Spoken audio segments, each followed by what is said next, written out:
Boom, boom, boom. We're good. All systems go.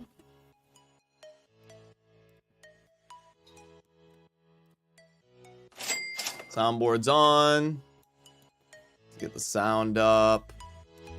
Okay, turn the music down.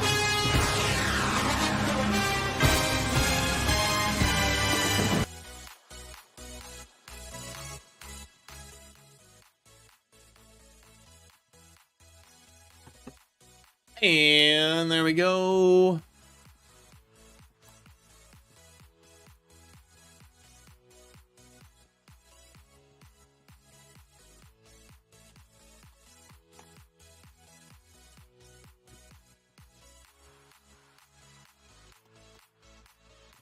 See if that worked. Chat rate, okay, should be good. Okay, cool. And let's get things in order. Waiting for YST to join us. What do we got here? We're gonna need... Could try Longbeard. Might need more speed.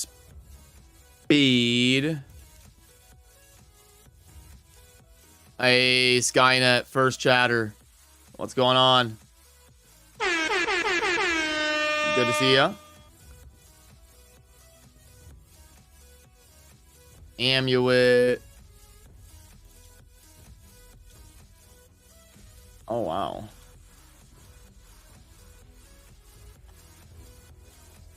This is defense. It doesn't really matter. We'll just do this one.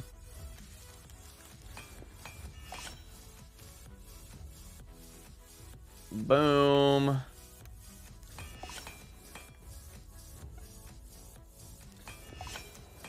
Hey, what's up, Bucks? How you doing?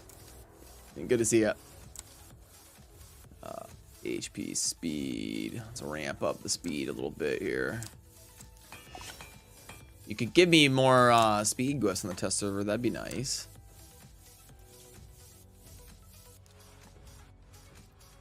Get a better helm with speed on it.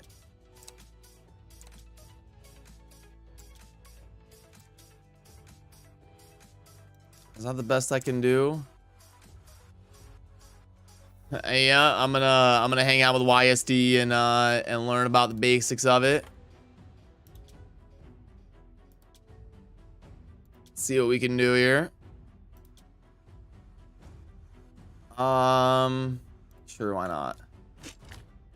We're pretty close now.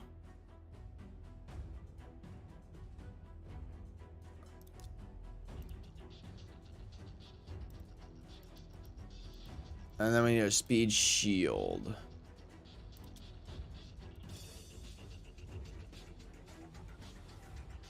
Okay. I like that. 249 might not quite be good enough. Let's do gloves.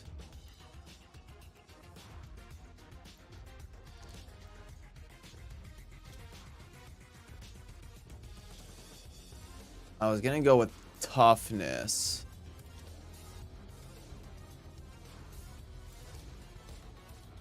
Start there. Okay. And then we'll ask YST if that build's okay. We need to get Kreela beefed up. Arbiter should be good enough. Arbiter's plenty fast enough. We gotta build Kreela.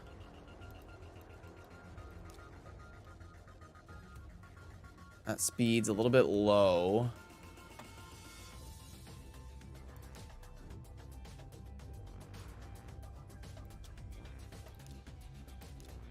Let's upgrade this here.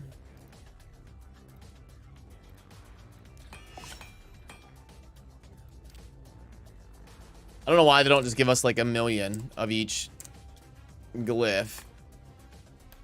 Boots would be an easy upgrade.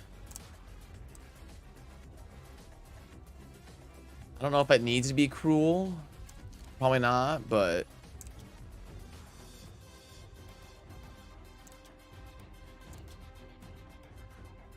Those have accuracy, which is nice. Oh, they are 6-star speed. Oh, okay. I have a chest with no speed. That's not gonna cut it.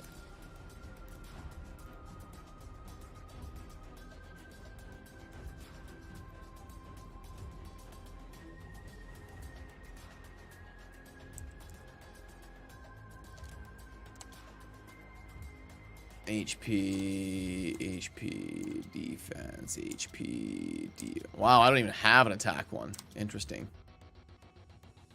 Let's do this. And okay, let's try that. HP, crit rate, speed, those are mostly fine.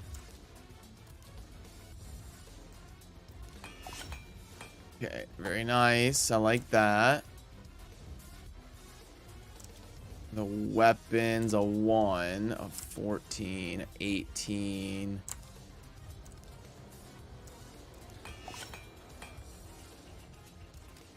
I don't think we're quite there. I think everybody needs to be like 250, right? I'll wait till, I just wanted to kind of get things ready as best I can. We'll talk to... I don't want to do too much until YST shows up.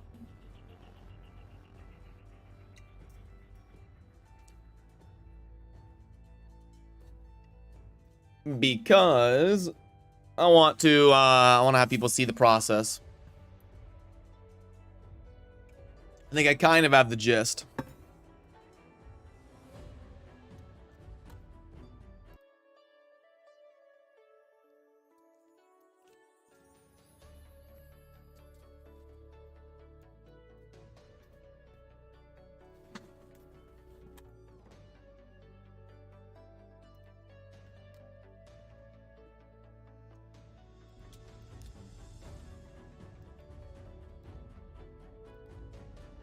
Now, do I have a second op? Because double ally attack, you can do a third ally attack. Do I have a third ally attack is the question. Maybe Falcon.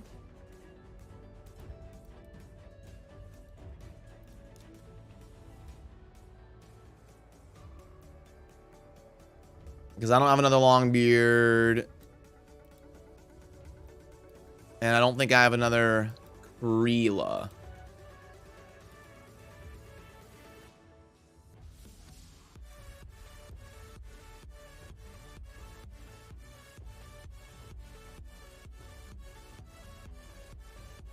I was looking if I have a Falcon built. Maybe I don't.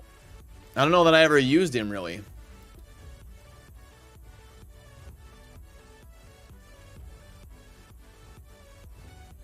Is anybody seeing him, or am I missing him?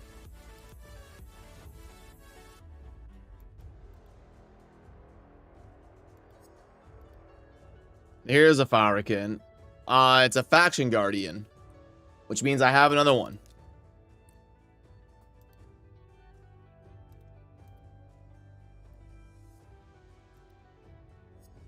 I have another one probably higher level than that, but I couldn't see it.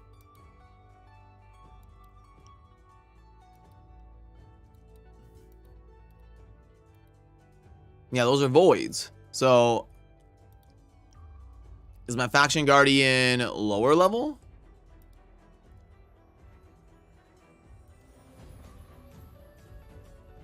Yeah, wait, what's up, TJ? That's what we're gonna try to figure out if we can. We're gonna have to try a few different things. I'm just trying to kind of prepare. Thanks for stopping by.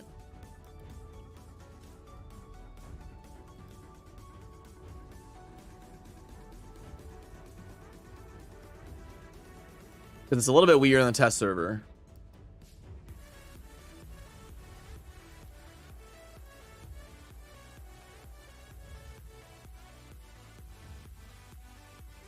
Finally got a seer to go along. Nice. There you go. Getting your seer right is definitely important. Oh, this is another long beard. Now that's an option. if we want a third one. I have a Falrican, a long beard. I thought I had a better Falrican though.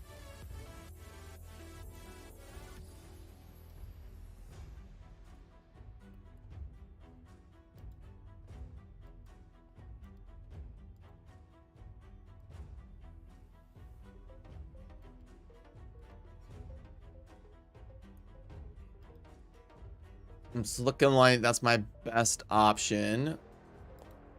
Yeah, I could, but I was looking for other stuff too, just to make sure. I was just kind of browsing through the roster.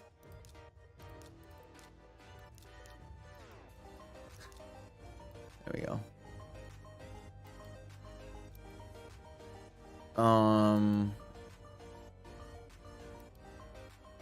Those are Hawkhorn. I guess that is what it is. I don't know where my second Falrican is.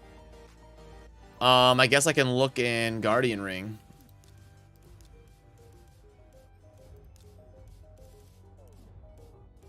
Oh, they're both about the same. I don't know how I was missing it. If they're both the same, how was I missing it? They're both 5-star level 20 something. And I missed them.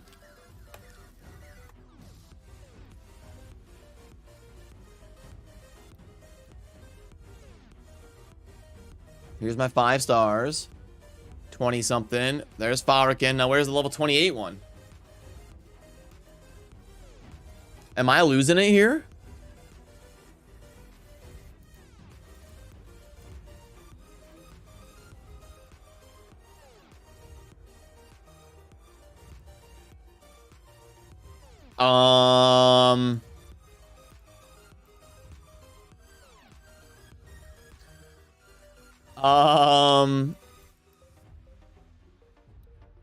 Am I being lied to by Plarium here? Did we just catch a bug?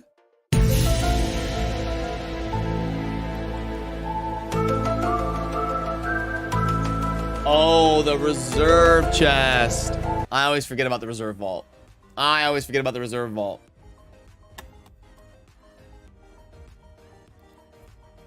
not used to having the reserve vault. That's a Hawkhorn. There's another long beard. And here's the Falrican.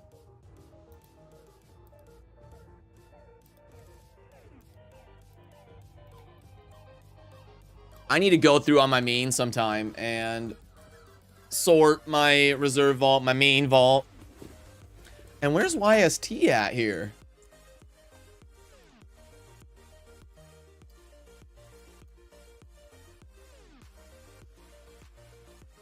Is YST a European?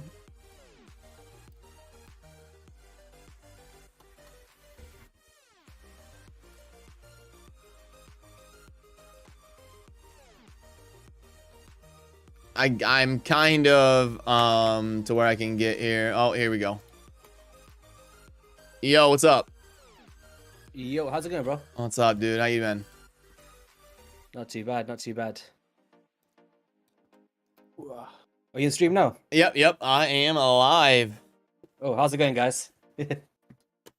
Winning. So, I have, do you want to walk me through kind of like, because even though I know some of the basics, I want us to kind of cover it from start to finish just real quick for like 30 minutes. Okay, so you're actually trying to build the team?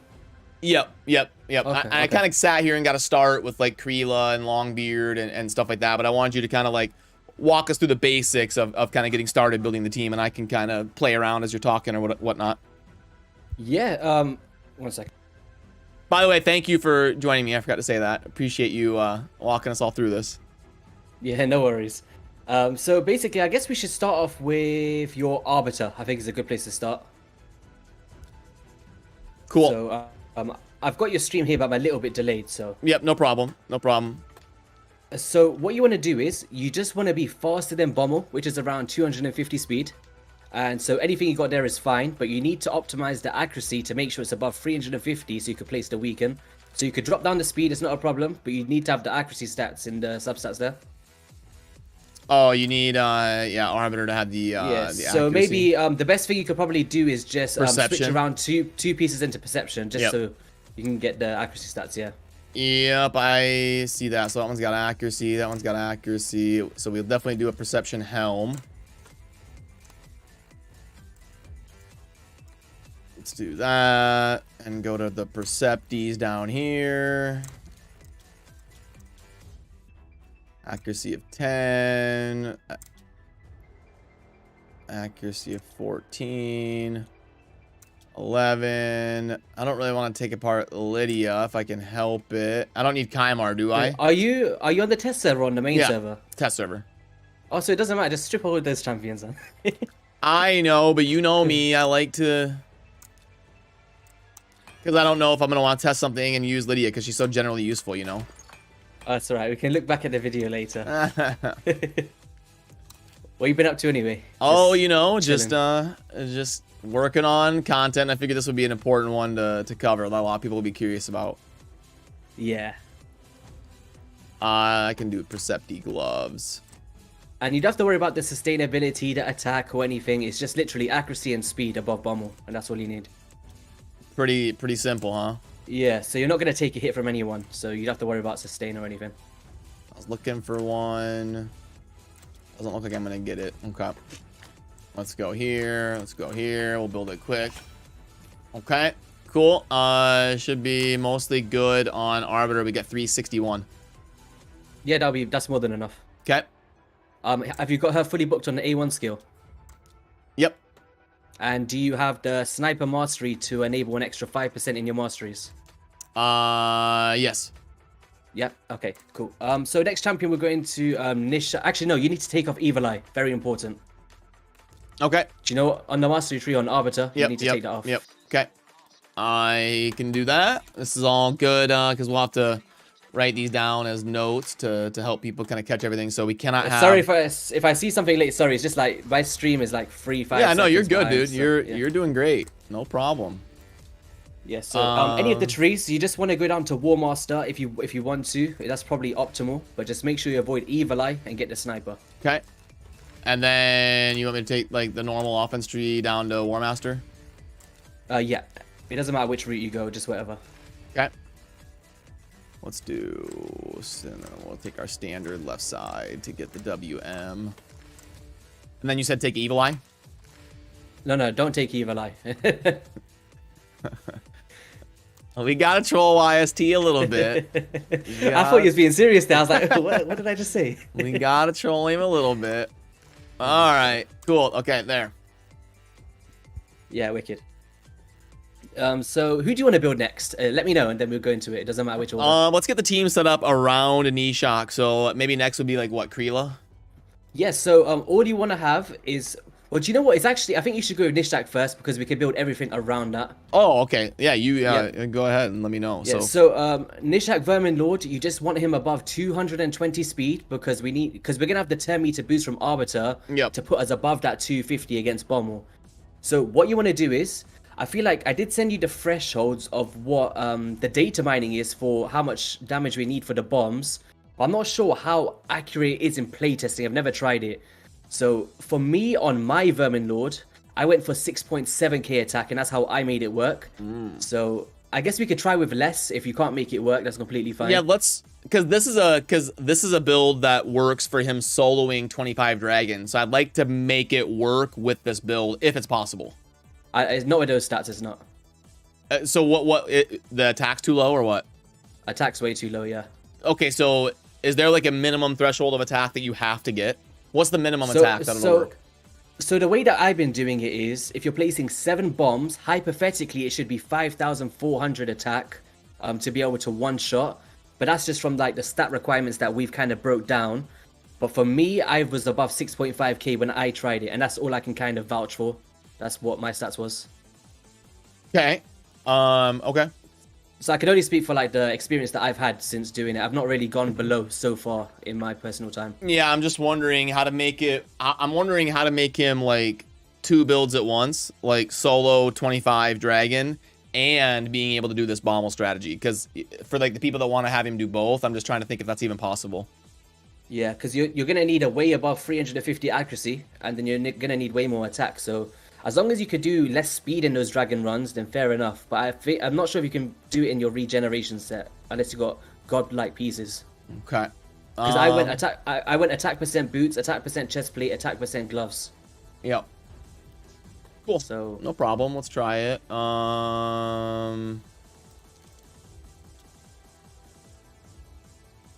Those don't have accuracy. I'd like to get... guys, just to clarify in the chat, we don't need regeneration to actually make it work. We're just trying to optimize what he's got built already. Yep.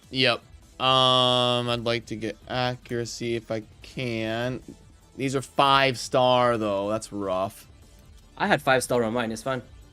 As long as you got attack percent on everything on the bottom row, you'll be able to optimize easily.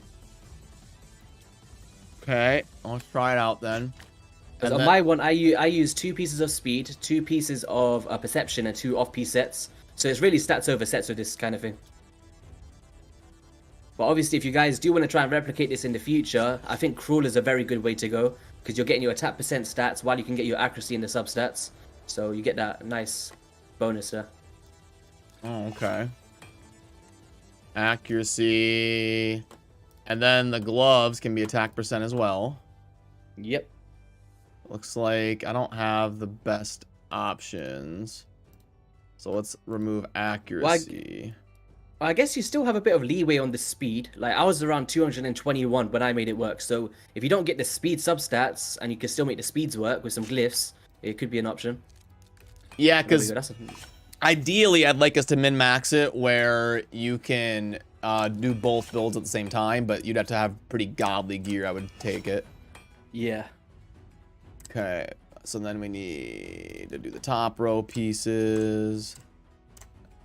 And but you said way more than 350 accuracy when you told me to build it. So it's one of those ones where obviously Bommal's resistance is 350, but then there's sometimes where it's like if you don't have, sometimes I don't know, it just gets resisted for me anyway. Yeah, so weirdly. if he's got 350 resistance, then we want about 375 to 400 accuracy. For consistency, yeah, I'd say. I put 400 on mine, but which is a bit overkill, but you always like to aim for at least 20 above is what I say anyway. Yep, 25, 30, yep. Let's see, and then... Why do I not have Percepti gear? There it is. Alright, so... Speed and accuracy...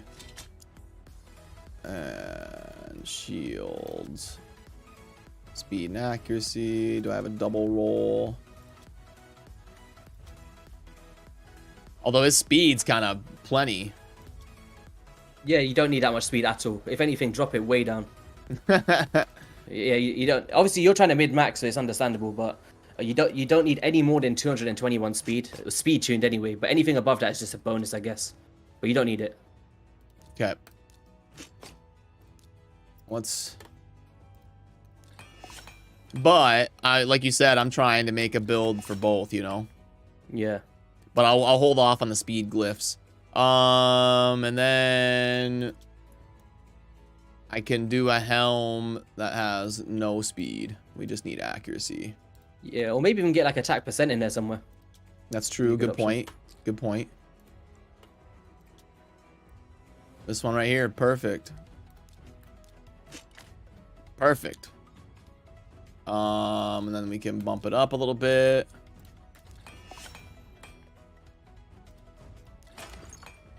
Min rolling glyphs like always. What's up, Robert? What's up, James? Good to see everybody. Sorry if I missed anything in the chat. YST's got me distracted here. He's yelling at me. Okay. Now how about this? How about this build right here? Yeah, that's cool. And to be fair, like what star is? I was gonna say, can you go attack on your banner by any chance? Because you are overkill on accuracy anyway. I'd say try get some more attack out of your banner with some attack percent rolls. Because you've got like 100 plus that you need. So yeah, I'd say take that off and just put attack with attack percent. Okay. Same with the ring and the amulet. You just want attack everywhere. Yep. Gotcha.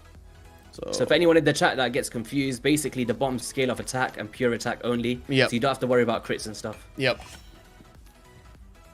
Well, that's unfortunate. That hit speed. Okay, so I think the biggest bottleneck for this build is gonna be attack. Yeah, I think that's gonna be it is, the yeah. toughest part for people to. That's a good amulet, and then we need a ring. Well, I'd say a good thing is not everybody uses attack percent gauntlets. Yeah, So, yeah. It's a and they don't good always opportunity use for that. attack.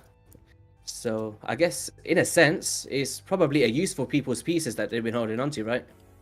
Yeah, I can see that. Do I have anything with a double attack? Let's go start here. Okay, now we're sitting at right here, YST. Okay, so how much are we sitting at now? 6K. Now, it'd be kind of nice if we could make it work with 6K, because then we could use that as a build threshold, like just get to 6K. Okay, so with 6K, I believe from the stats that we've got written down anyway, that you'll need 7 bombs in order to one shot. And I believe at 6.4K is when you're allowed 6 bombs. Okay. So we can obviously try to do the 7 bombs. That's something that I've been doing anyway. So Okay. it's completely fine. Okay. Might just take you like 1 or 2 tries to win or something, yeah. Yeah, sure. Let's try it out. Okay. Yeah. So we'll try that. Because like these stats are probably something I could make work in the solo build as well if we're able to pull it off. It's pretty close. I would need maybe a little bit more HP and maybe a slightly more speed, but we could make it work. Okay, cool. So what's next? Yep, and your masteries, I need to have a look at those. Okay. You're not gonna like my masteries. Let's have a look. Okay, yeah, that's gonna have to completely change. I knew it. So basically, you want to go down to Giant Slayer. That's the main thing, because of the triple hit A1. And then you also want to go for Sniper on the support tree, because it actually gives you a 5% extra chance to proc bomb debuffs, which is something that I was made aware recently as well. So, very strong. Go down. Should I take charged or? Just go for accuracy stats. Go straight down into like a normal accuracy tree. Just optimize. Do I take lore? Probably, yeah. It's like more accuracy. Yep. And then take sniper, okay. And you said we got to go down to giant slayer. So that's not really a necessity though. That just speeds it up, right? It's not a necessity. Like it's not needed to make the team work. But if you're facing bosses and if somebody's trying to build this champion for particular bosses, you want to have Giant Slayer because he's got a triple hit A1. So that's like the most, unless you're doing a pure solo build, you want to have Giant Slayer on this champion. Especially for like Clan Boss, Bommal, Dragon, like wherever you're using him, if you're putting him in full teams, you want that. But of course, if you're using a solo strategy, you want to go for the Oppressor, right? Yeah, and that's what I was going to ask you because I just did the build today, released a video on it a little bit ago about the solo Dragon build, and I did go with Oppressor. Yeah, that's completely fine. It will technically work, but obviously it's up to you how you want to do it. But if you want just for purely just to show the team, I think most people will be going Giant Slayer if they're not using a solo strat. Okay, yeah, we'll try it. No problem. Yeah. I was just kind of curious. Do you know what it is? Because with the ally attacks, right? Because you're getting so many attacks out on the initial turn before we one-shot Bommal, you want to try deal as much raw damage as possible just to like keep that consistent at as close to 100% as possible. So that's kind of the aim with the Giant Slayers and the War Masters, trying to do that initial damage before the bombs proc. Cool. Okay. Anything else I have to make sure and get while I still have a couple choices here? Nothing in particular, just whatever you feel you want, apart from Evil Eye. Whenever buff, debuff, we'll take that. I'm just trying to take stuff that'll help me for the solo build. Listen, you've got 50,000 gems. And you're worried about dude, I'm getting low. I had like 80k and I've been Plarium's been milking me like everybody else. Oh god. Can you not go into the shop and buy some with something like silver or something? I don't know. No, I gotta save them for when we have the events and I need to pull like 150 ancients, you know what I mean? It's gotta be, we want this one. So you are on the live server, you're on the test server? I'm on test server. Oh, okay. And that's what I was saying, you're 50,000 here. Yeah. Alright, so we're all good to go there. Crushing it. Alright, the next 2 champions, your 2 ally attacks. Okay. Is it fine to use like Longbeard and Kreela? Yes, you can use Longbeard, you can use any ally attack champions here. So Farrakhan, Kreela, Longbeard, who am I missing? Lanicus. Yeah, anybody. Okay. Cool. Honestly, I feel like Longbeard is the best one for it because he does give a 20% bonus damage boost. And he also has, he doesn't need any books. So, wait, Chosen, I'm getting a little bit of feedback on my voice. Is there any way you can turn me down a bit on your side? Yeah, well, usually I mute my mic for it, but yeah, I turned you down a little bit. Thank you. Sorry about that. Yeah, so it's all right. So basically, with these champions, you just want to make sure that you're faster than your bomb champion. So you want to have anything above what your Nishack is. So if you have a look at your Nishack build, any speed above that is fine. Yep, pretty much what you're and aiming for. Nishack was at he's only at 229. So they have to be in between Arbiter and Nishack, right? Yep. Any speed between that, it could be literally any number you want. Okay, so cool. Then he's mostly good, and then we look at Kreela. Would be magic affinity here. So Kreela we had also in that window. Yep, 246. Yeah, that's great. And then for the last choice, so we've got the Arbiter, the Nishack, two ally attacks. One more thing, just check for the masteries, War Master, and no Evil Eye, because we don't want to go into the run and then you're proccing 10 meter. Yeah, there we go. Kreela, that's a good point, though. Thanks for reminding me. And then it'd be the Longbeard. Wasn't he up here? So I think there's a +1, so you must be at the top somewhere. Oh, yeah, I hate that. It always throws me off. No Evil Eye. You got no Evil Eye there. Okay, wicked. Yep, so then we're just down to our 5th champion. Yep, so this will be any nuker on your account of your preference. So the hardest hitting whopper of a champion, choose them, and then you're good to go. So who's your favorite nuker? I probably use Kiandrafon the most with like my Duchess team, but yeah, that's fine. We ripped apart poor Candy though. Let me get him some boots here. It doesn't matter what speed he is. I think my nuker was like 150 speed or something. Just because the waves are really slow and you don't care about them taking damage against the boss.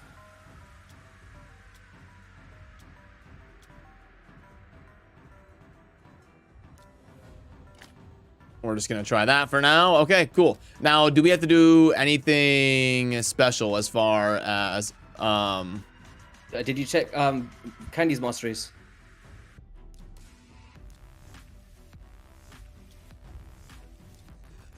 No Evil Eye. Now, somebody said too fast or something. Oh, it doesn't matter what speed they are. Obviously, you would prefer them to be slower because it speeds up your run. Because if they're taking too many turns, it's like it'll add some seconds onto your run. But if you don't care about world record times, like wasted animations, yeah. Yeah, it's just wasted animations. You'd have to. It doesn't affect the run at all. Now, do we need to set up like a special AI? Yes. So if you go into your team preset, you want to put the first champion as your Nishack because we need the attack aura. Okay, and then we want our +1, and then our Kreela. We want the magic affinity. There we go. And then we want the Arbiter for the boosting.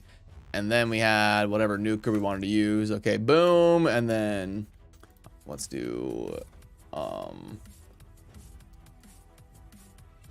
Bommal one shot. Okay. And then what are my presets, please? So on round 1, you want to open up with the Unclean Banquet of Nishack. And then you want to block it off so he doesn't use it again in the same round. So the A3. And then on round 2, you want to block that off completely. You don't want him to use it at all. Yep, cool. And then on round 3, you want to block off the A2 and first priority the Unclean Banquet. Okay. Yeah. Cool. And then I'm assuming we want to make sure that we have our ally attacks up on round 3, right? Yes, so on Longbeard and Kreela, just disable their ally attacks on round 1 and round 2 to make sure that you've got it consistently. Like, just make sure they don't use it at all on round 1 and 2. They can use all of the other skills, it's completely fine. It's just those ones you just don't want to miss some cooldowns.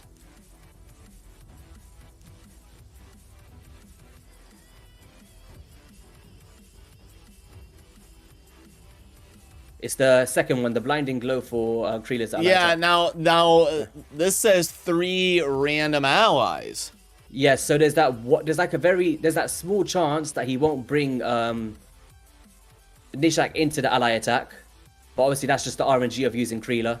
You can use any other we'd almost be better off to use 2 Longbeards. Yeah, that's what I was saying at the start. I said if you got 2 Longbeards, it's the best option. Okay, sorry, I must have forgot you said that. But okay, yeah, that's definitely something worth noting. I'll turn the blinding off, and then we'll set that. Opener first choice, and then does Arbiter need to make sure she has like the increased attack up and stuff on the boss? Yes. You want to block it off on round 1 and 2. Just get rid of Mentor of Heroes on the A3.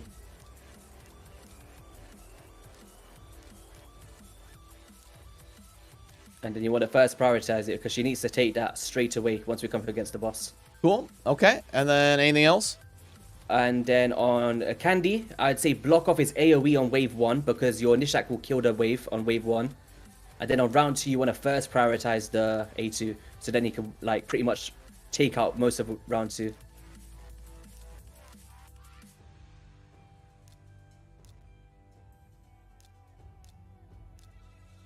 Okay. Cool. Anything else? And I'd say on round 3, I'd say just block off A3. And do you know on round 3, just block off the A3 and the A2. Just leave it at the A1. Okay, cool. Anything else? That's it. Just full auto now. It'll win. Well, moment of truth. Let's fire guys, it up and see what we got. I just want to clarify, it's not 100%, but I've had a very high win rate, like very high. Like earlier on when I was doing it, before Hades collaboration, I did 12 runs in a row and we won every single run. Oh, nice. Okay. So, but I have had losses, maybe like 1 in 10 runs I've lost in the past 50 runs. So maybe 5 losses out of 50 wins is what I've had. Okay, so yeah, around 90% win rate when you get it built 90%. right. Yeah. Which means we're gonna lose this one. Oh no, I strongly believe you'll win this one, honestly. Basically, the only reason you do lose this is if Arbiter misses 6 attempts at a weaken, and your Nishack Vermin Lord doesn't place bombs on like 2 ally attacks, like placing 0, and that's pretty much the only time you'll lose, which is possible. But my gosh, your Candy hits like a wet noodle, man. What's going on? I took off his gear, YST. You told me to not worry about ripping apart my champions, and then you make fun of me. See, this is why I didn't want to do it. There we go. All right, so we get ally attack. Okay, bombs, and we need to get up to 7 bombs. You said, right? Yes. So there's the weekend. That's all right. Hopefully we bring in ally attack here. Oops, so she didn't bring them in. Yeah, we might have to try this one more time. I told you. Wait, look how close he was. If she had the ally attack there, you'd have won. See? I know, but I called it. Yeah. See? Yeah. If there's, that's why you basically have to use 2 Longbeards, because it'll always happen, you know? Yeah, it's definitely a possibility, but it happens less than it does happen. But you're close there. You just needed that 1 ally attack. You probably would have won that. I bet you it happens again.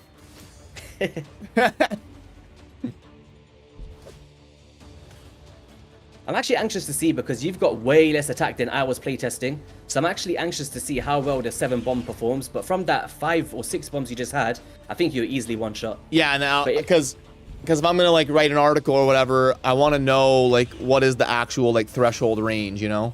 Yeah, because I was given these numbers, right? Somebody broke it down for me. And that's basically like the data mining of how the stats work, of how it technically should one shot under those thresholds. So I'm anxious to see how well it actually does in those stats. But yeah, as I was saying, I can only speak for the stats that I put him in, and it was like nearly 1,000 attack more than yours. Subtle jab. Thanks, buddy. No, we was trying to optimize. It's all good. Alright, here we go. Oh, Candy. Look at him. Alright, so... There we go. We got the ally attack. Okay, so we're at 3 bombs in a weekend. 5, 6, 7. There it is. 7 plus weekend. I'm seeing this late. Did you one shot? No. You didn't. All right, you need more attack. We got him like 94%. Okay, yeah, you see that? If you literally had like 500 more attack like I did, but I got him. One shot. But it did win. Yeah. That's how I built the team. So basically, for anybody that's like, if you can't get the stats, I was mentioning in Hell Hades video that I've tuned this in a perfect way where if you don't have enough attack percent to proc the final bomb, then the poison damage will actually tick and kill the rest of the boss to make up the last bit of damage. And that's why I said that this is the most definitive strategy for Bommal 90 as a speed farm. Because if you do get that bad RNG, then there's that chance to win anyway. Because you got the poison damage that replaces after the bombs get detonated. And that's how I've kind of put this team together. Now, I haven't played around with bomb champions very much. Yes. Even though, little raid history 101, you know who the first legendary I ever summoned was? Lotazar, maybe? War Mother. Oh, really? Was that your first legendary? That was my first legendary in March of 2019. Wow. But it's actually really cool to see this because you've got way less attack than me. And this is something I actually wanted to witness. Because obviously I had the stats of like what we could be using to take it down. But for you to still win at so much less attack than I was using is actually very impressive, honestly. I'm actually... Do you have to bully me in every comment you make? No. Do you know what it is? As me, because I've put maybe 8 to 10 hours into this. And obviously you've put in the work now to do something that I didn't do. Because I was just trying to optimize. So for me to see the lowest thresholds is actually very interesting for me. So, yeah, no, I'm just kidding. I could obviously bump it up to 7k attack or something, but I want yeah, to see easily, it. Yeah. He's on a mid-max there. Alright, let's have a look. Ally attack. Oh, we've got 3 bombs there, that's really nice. Nice. Oh, we've got another ally attack. Ooh, you got like 10 bombs here. What's going on? Boom. That's a one-shot. I'm just a good player. I Yeah, don't know what to tell you. I mean... There we go. So, guys, for anybody in the chat that was wondering if this was a fluke or if the video I did with Hades was a one-off recording, I've literally sat here, built it with a Chosen, and we've won 2 out of 3 runs just because the first Creeler didn't do the ally attack. So, Chosen, and hope you're really happy with this. Yeah, no, good job, buddy. I appreciate you. Yeah. And worth noting that we only did it with 6k attack. Yes, that's very impressive. Honestly, I didn't think we can get that low, but obviously you managed to make it work, and that's great. I love it. Yeah, because see, now we can tell people, like, the range is, like, 6 to 7k attack. And the toughness doesn't really matter. The accuracies and the speed's right. Yeah, I'll say because you had 7 bombs in that first run, right? And you didn't one-shot, I believe. Yes, I did not one-shot, but the poisons finished it off because he was, like, 97% dead. So that's a really cool thing to take away from this because now we know that a 6,000 attack, we can one-shot most of it. And then as long as your champion survive a turn, Bomber will die from the poison damage, and that's great. But then the one thing we did notice is, if you can only get 6k attack, and you proc 1 extra bomb, where you placed 8 on that last run, then you can actually one-shot in these stats without relying on that poison. So now we kind of know those thresholds and what's possible at those lower stages there, so... Really cool, and what we would need to figure out is how much that poison will tick for. Like, how close...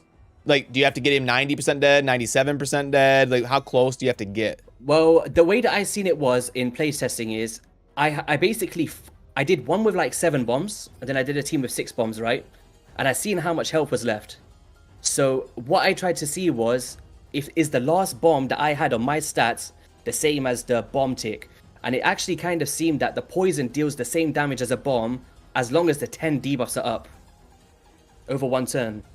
And that's kind of what I noticed anyway. So if you're 1 bomb short and you get the 10 debuffs, then you'll pretty much finish them off. As long as 1 champion survives.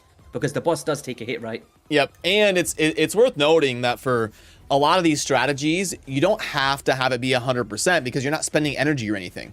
100%. That's one amazing thing. And do you know what? For anybody that goes out there and builds this team and you put it on a manual auto-clicker thing when you do the 10 battles a day, this is actually one of the best speed farming teams that you could put on like... auto and just let it run and actually start to farm some fortitude gear, right?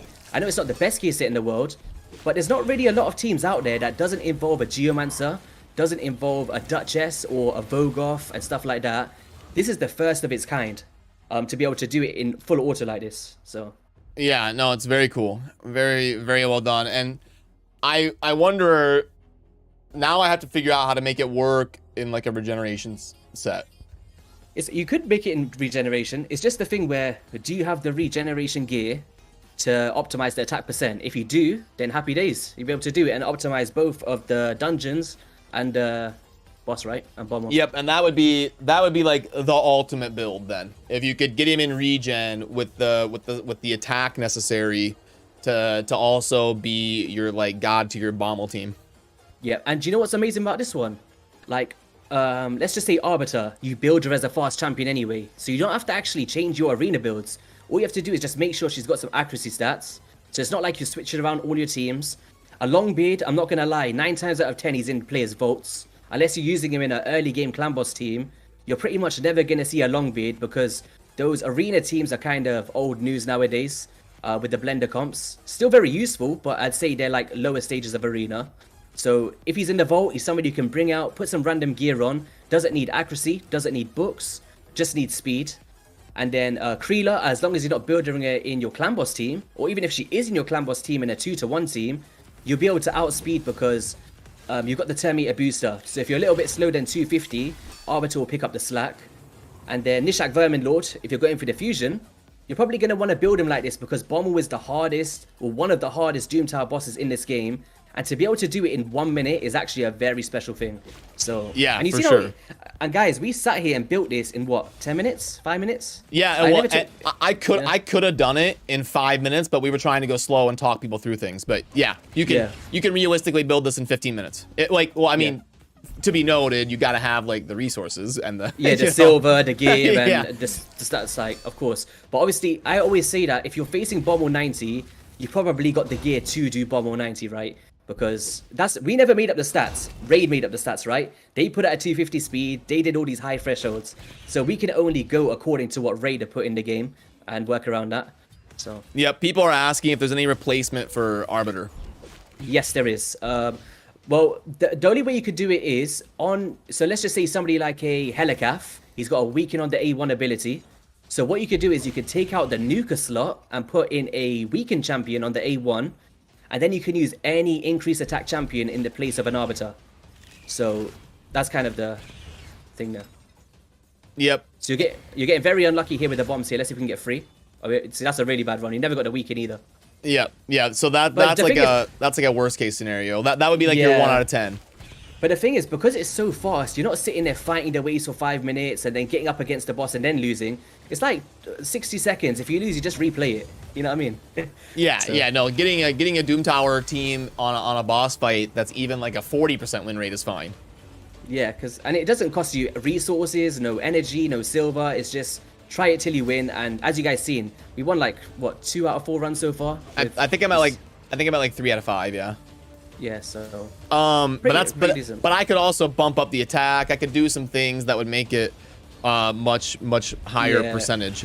If you guys in the chat actually fully optimize this team and build it just for Bommal, you see a way higher success rate, like I did, because I never failed like for a very long time. Like I was saying, I did like 50 runs and lost around 5 times, so that's about a 90% win rate.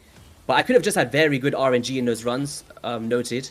But I'd say if you've got somebody that brings in all allies, like having 2 Longbeards or other ally attack champions, that'll be better than bringing in a Kreela, in my opinion. Yeah, what I would do is probably bring like a second Longbeard, honestly. Yeah. But you're going to kill the waves a lot slower then, probably. Yeah, but I don't think everyone's going for world record, Law. You got really bad RNG there, didn't you? No bombs again. Yeah, 5. Well, you got 3 there, so it's like you're getting... Oh, here we go. If we just get 2 more here, we're good. Oh, so you got really bad RNG again. This is the story of my life. Have you seen my Void Legos?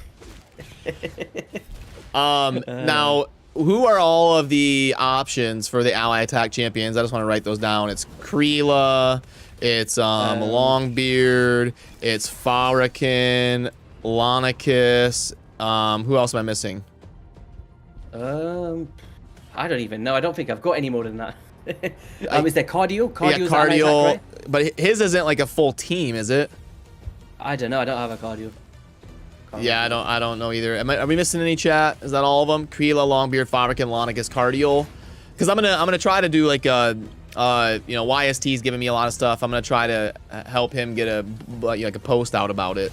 Cardio is full team. Necrit, Deliana, is that true? Deliana? No. Oh no, wait. There's Luna Faro, right? That Frisian that we had. Oh, that's. I think yeah. I think he does 4. Okay. Yeah, there's probably about like 5 to 8 of them somewhere in there of options. And then the Arbiter, you said anybody that places an attack up and something to debuff the boss, right? Yeah, so you want to have a weaken on the A1 because you want to bring it in with ally attacks, unless you bring a faster champion that places a weaken. I use the Helicaf because he does a block damage as well.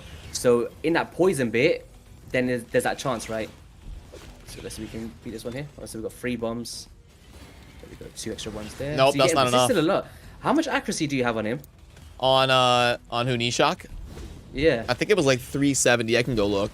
Yeah, because this one looks like about a 25% win rate, which is still fine, but... Yeah, because I'm seeing a lot of resisted as well. Like, it's pop... Unless this is a 3%, but... 388. 388? Wow. And you've got the sniper on, right?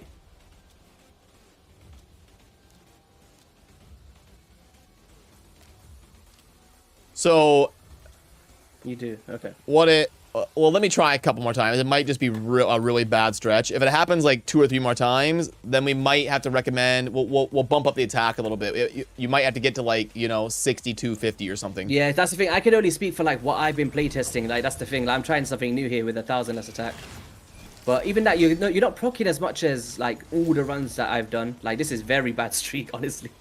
Yeah, we'll see. I can do more testing. Because the chance is a 55% chance on the A1 once booked to proc a bomb, and you're not proccing even one. So it's literally just bad RNG there. Like to not proc any bombs like 3 times in a row on the A1. That's weird. I know, right? This is why I commentate when we play poker and not play. You weren't there for the content creator poker tournament. Do you play poker? I've never played poker before. I don't know. Never played poker before? No. Well, that's perfect. That means you'll win. So what's the stakes? We did I want to say it was like 6 months ago. We did a content creator poker tournament and we had Plarium put up like 5,000 gems or something where that winner got. Okay. So it was a fun time, but I think the person that won gave the gems away to like viewers and stuff. Got a weekend. Let's bring the ally attack in here. There we go. Come on, proc a few bombs here. There it is. Oh, that's nice. So yeah, there it is. Yep. 2. There we go. Boom. That's all you need. Yep. Boom. So okay. Boom. One yeah. shot. So it looks like it's about 30 or 40%. I disagree. Oh, really? Obviously, in these runs it is, but obviously I've trialed it a lot more than we've trialed today. And I have sat and done live 12 to 15 runs back-to-back, 0 losses. I've had streaks like that. So it's really hard to judge. I wouldn't say it's below... It's hard because I'd say over the past 2 days I've done 100 runs. And of course, the other one was a lot of bad RNG with my previous team that I used. But... like in the last 50, I can only judge on 50 runs, I guess, but I only lost 5 because I've been noting it down in my notepad. Every loss I ticked it, every win I ticked it, and I only lost 5 times in 50 runs. So. Oh yeah, somebody said Catacomb Counselor. That's a good shout out. Well, that's a cool one. Is he all as well? I don't think so. I think it's like 3 random. Honestly, if people are just trying to do this once, I'm pretty sure even if they lose 1, 3, 10 times. Like, you guys can see, it does win, right? So if you do have, like, a free ally attack champion and you don't have a 4-1, you could just try a few times until the ally attack goes in your lead position, right? Because there's only, like, a 1 champion chance that it's going to miss. Yeah. So, alright. Let's see here. And like I said, guys, if you bring in free ally attack champions, this is way more consistent. Because then you've got 3 chances at the ally attack, right? Yep. See, here you never placed the weaken of Arbiter. And you would have one-shot there if you did. I did anyway. You killed it anyway. There we go. So yeah, it's really, that's what I'm saying. It's really hard to judge. Like right now, you're getting a good streak, and then before you had a bad streak, it's like. Yeah. So the weekend. So do weekend and defense down, or it's just weekend, right? The weekend makes bombs just the harder? weekend. I believe the weekend is a. What is the weekend debuff? I think it's a 1.25 damage multiplier on top of the bombs. Something like that. Is there any range? Because I've never really used bomb champions. Is there a range on bomb damage, or is it just 100% consistent? I think it's 100% consistent in the damage. I think it's just purely based off your attack stats, and it scales off that. Yeah, because I know like normal nuking attacks, they've got like a plus or minus 10% multiplier. Yeah, but I do believe it's 100% consistent, but it's consistent to the attack that you're using. I'm not sure exactly how those are broken down. but I do believe it is consistent because through the runs, we're using the same stats, we're doing the same bombs, and we're not getting like a difference in damage from the numbers that I've been seeing. So I can confirm it is consistent from what I've seen. Nice.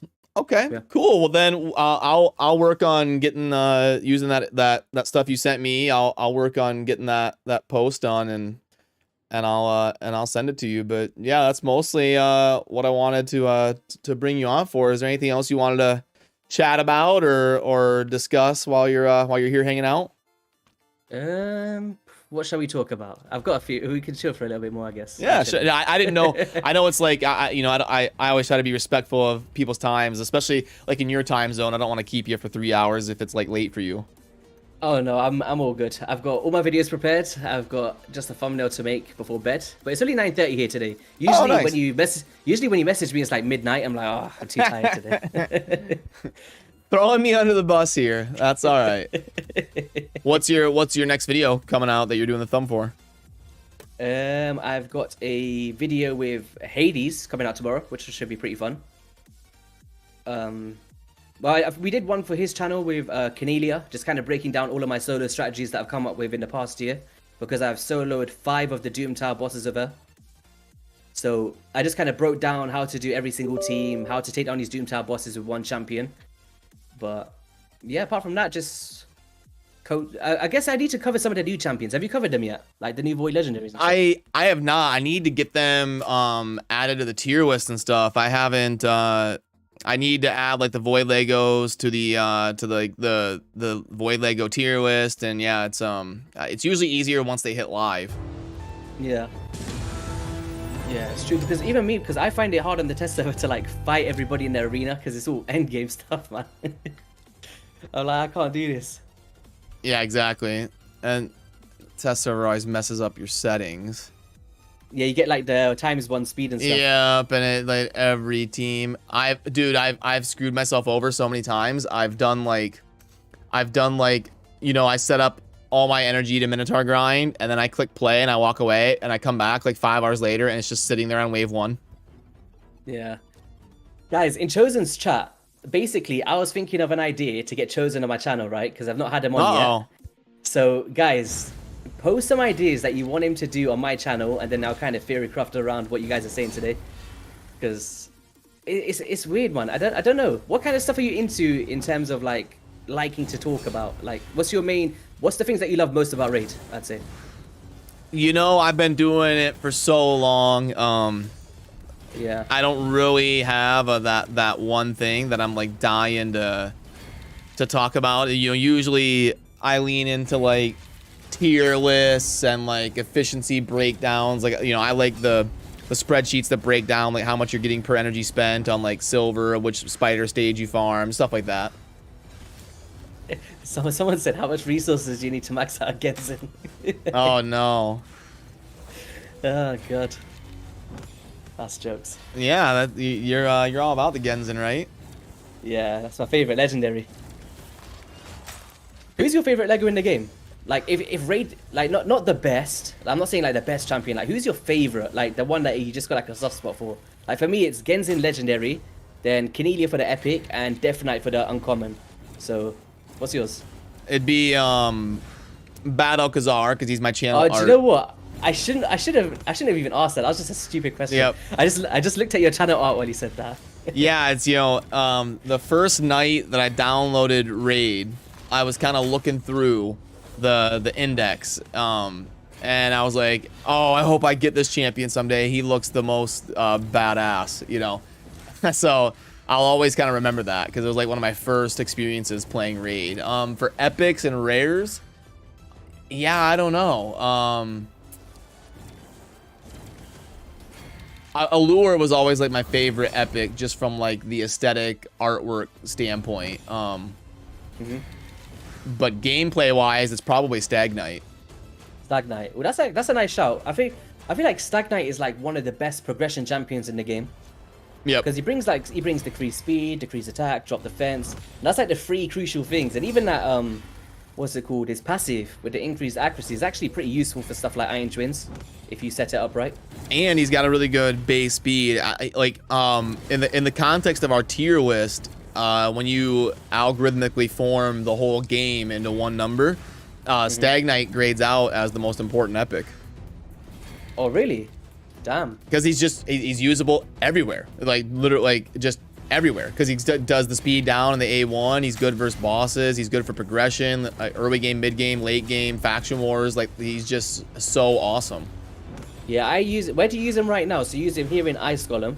I think I use him in Ice Golem, and then in Fire Knight, Faction Wars, one of my Hydra teams. Like he's just so damn good. Yeah. Also, I only use him at the moment in I use him in Iron Twins a lot. He's like one of the best champions for that. yeah, and he's really good for seer teams. You put him in a shield set, and he has a shield plus a defense break, and he can kind of enable the seer. Ooh, that's a good idea. I've never actually thought of that.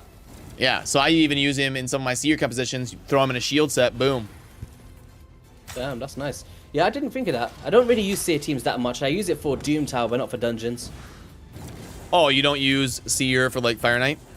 No, I use Poison Explosion with Dark Gale. Oh, okay, cool. I haven't tried Dark Gale as much as I should. Really? I think he's top 3 best epics in the game for me. Oh, really? Yeah. Well, that's just personal preference. Maybe not like down to a T. But I think I use him in my I use him in my Dragon team, my Ice Golem team, and my Fire Knight team. Like every day. Do you have like a screenshot of your Poison Explode team? Yeah, I can. Well, I could have got it, but I'm in the middle of a clan boss run. Oh my goodness, this guy. All day clan boss. All day. What are you doing the clan boss for at midnight? Everything. So do you attack brutal as well? I attack Ultra Nightmare, Hard, Brutal, and Nightmare every day. Oh, so you do 4 of them. Yeah. Oh, wow. Okay. Because So I'd say I get around 10. No, I'd say between 5 and 10 Void Shards a month from Brutal. I get a good chunk from there. Honestly. Let's fact check YST here. Okay, so you came to the wrong place to make these false claims, YST. No, Okay, no, so what'd you honestly. say? What'd you say? You get how many? I get between like 5 and 10 Void Shards a month from Brutal. Every day though. Like, I do it 5 to every day. 10 a month on brutal. I don't know, YST. It's 1.1 a month is the average. No, but do you know, for me, I don't get a lot from Nightmare. Like, it's weird because on my account, from what I've seen, most of my Void Shards, because I don't buy Void Shards in this game, right? And to put into perspective, I've not summoned a Void Shard in 4 weeks, and I've got 35 Void Shards right now from this month in the past 4 weeks, and that's Yeah. not possible from just Ultra Nightmare. And I don't ever get. You them said literally you got 35 in 3 weeks. in 4 weeks. 35 in 1 month. But that's including like other free-to-play stuff, not just Clan Boss, like Doom Tower, normal, and monthly stuff and stuff like that. Wow, that's awesome. Yeah, that's a good stretch. I probably average about 15 to 20 voids a month. Yeah, that's pretty good odds as well, though. Like, this is like been a good month. It's not always like that, but because I looked back at the last time that I summoned a Void Shard, and it was ages ago. It was like at the beginning of October, nearly. Like, I think the 10th of October was the last time that I summoned a Void Shard. Nice. So you're basically saving up for the guaranteed events at this point? No, I've never summoned a guaranteed champion in my life, apart from Genzin. What? Never, yeah. I don't like them. I got it pulled up right now on stream. So you're telling me you've never done any of these except Genzin? Yeah. What? Not a single one. Really? Are you full free to play, or did you spend on your main account? Oh no, I spend, but not a lot. I buy the monthly pack, and if I haven't got enough shards for like a video or something, then sometimes I'll just buy like one pack. But I'm not like a big spender. Maybe like 150 bucks a month just for content. $100 a month. Wow. I did. So I'll check them for you. I did Countess, Helior, Lady. I don't remember. I might have done these two. I did Wither, Archbishop, Kyoku, Shishia, Candy, Boom, Boom. I actually skipped Joffred, I think. I don't know why. I probably should have done that. And then I did Staltus and Elva. So that's the ones that I did. My biggest regret is Nekmofar. I think that was the best guaranteed champion we've seen. It's between Lady Kimmy and Nekmofar for me. They're the two champions I want the most that I missed out on. But yeah, I find, for me, I like the 2x events more than... Obviously, guaranteed, you know what you're getting. It's really cool and stuff. But I don't know, it's just never been my thing, man. For me, I like the excitement of it. Because obviously, I do it for content mainly. I don't really need these champions, right? So from a content creator point of view, I don't... Like, none of these champions are a need. They're just a want. Like, they're not going to really, like, drastically change my account today, sort of thing. Like, none of them. So... Yeah, I mean, I would rank them, like, 1... Gosh, I'd almost put Elva. I would go Elva 2, Nekmathar 3. I'm not doing voids, by the way. I'm just doing non-voids. And then 4th, I mean... Riho, easily. No, I'm not doing voids, I said. Oh, okay. Wither the Crowns is probably a good one. Yeah, it'd be like the next tier 4 would be like Candy, Wither, and Sishia in any order. It would be like your 4, 5, 6, or whatever order you want. And then you got like Ragash would be 7th. And then probably Joff would be 8. Yo, wait. Hold up a second. You got me on your channel and you're trying to insult me right now. How have you just left Genzin like that? I'm not like you. I'm not like, oh, I can't believe Chosen's able to do this Bommal run with these trash stats compared to my team. Oh, God. No, you can't be putting Genzin like 15th, man. What's going on? Well, yeah, I'm low on... Someone was asking about Kyoku. I was low on Kyoku until recently when I found out she can do the Bommal. Oh, yeah. So, wait, I was going to ask you, what do you think about that pack? Do you know the Nishack pack that they've just put in the shop? Yeah, I can, I'll show you here. So basically, I found it so odd, right? Because during this fusion, there's no champion chase event, right? But the calendar shows 14 days to get your stuff. So why are you putting a Nishack fusion pack out there, but there's only one summoning event that's ending on Sunday? So you can't even summon most of these shards for the summon rush anyway. So what's the point?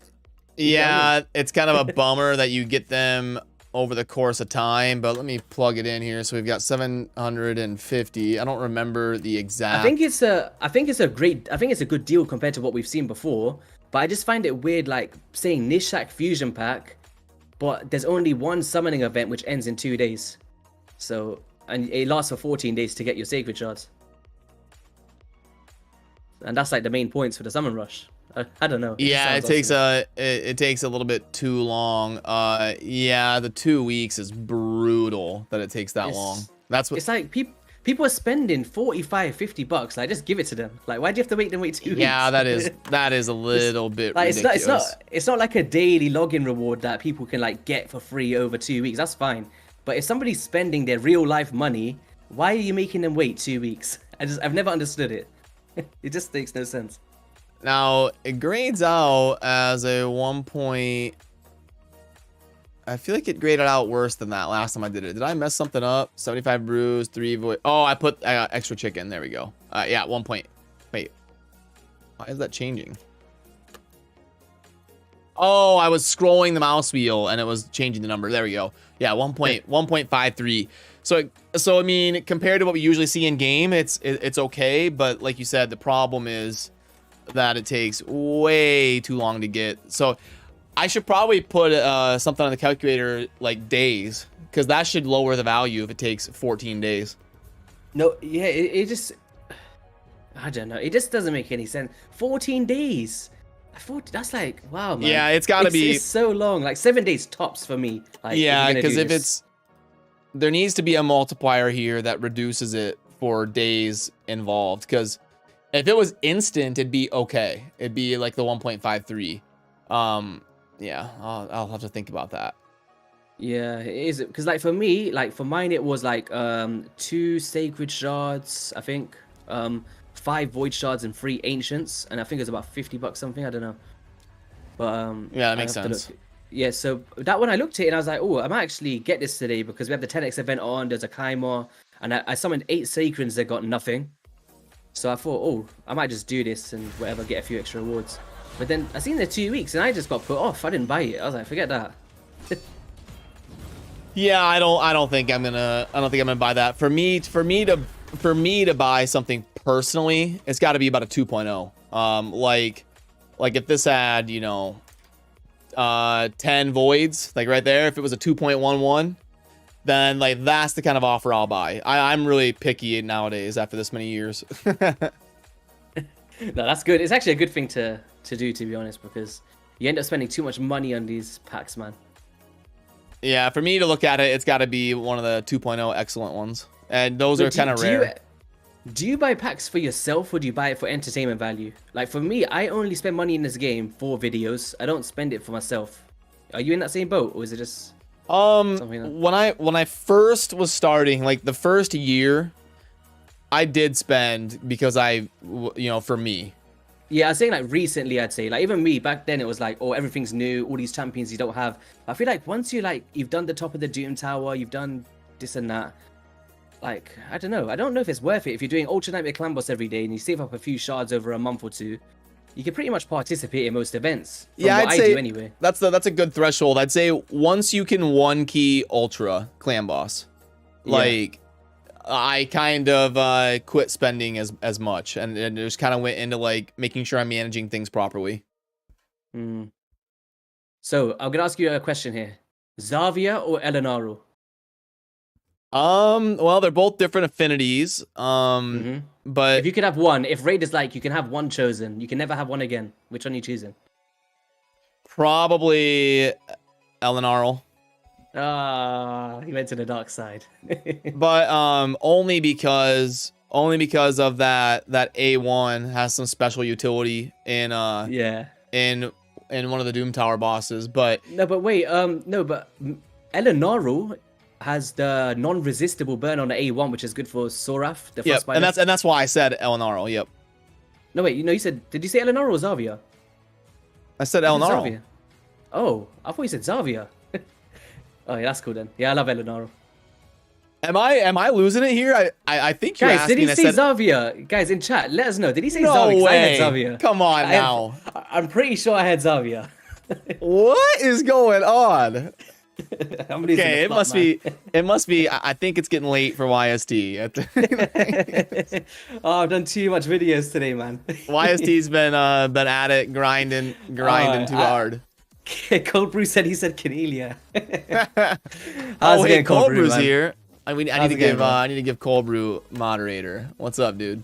Good to see you. Cold Brew, did you see the video that me and Nubs did about you? Uh-oh. It was the funniest. No, it wasn't about him. Basically, we was talking about every single solo strategy in Raid, and we kind of brought up the content creators' videos, so like Cold Brew and El Hades, Soda Dragon and stuff. Yep. And I swear, when we pulled up Cold Brew's bits, it was hilarious. Like it was like a comedy show. It was so funny. Yeah. Oh, I saw when you guys were talking about all the Bommal strategies. It was all Cold Brew's videos. Yeah. No, it was mixed between 3 or 4 content creators. No, I see what you all are doing around there. That's working in tandem with Cold Brew. No, that video was. I think we didn't even expect it to be funny. It just ended up. I was in ballistics, man. When I was editing it, I was cracking up. I was like, yo, what the heck, man? Oh, why am I here hitting 90 million on Nightmare? What am I doing? Wasting my time. Oh, falling off, scuffed creator. Do you know what? I've been using Ronda in my main clan boss team, and I'm loving it. Oh, really? I built the team for a video, and I just ended up keeping it. Like, she's so good. Like, she's one of the best DPSs in my opinion for clan boss, for like single DPS. One of the best? I don't know. That's a hot take. I'll tell you why. Not in traditional teams. If you're talking about unkillable teams like the Mythic teams, if you hit the clan boss when it's under 50%, she does a 4-time hitter on the A1, right? And that's obviously super strong for Giant Slayer, and it's also very strong for Brimstone because it's off each attack, right? So, and she's also got the attack aura.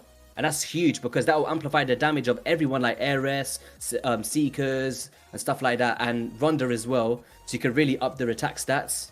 So I think she's a really cool one.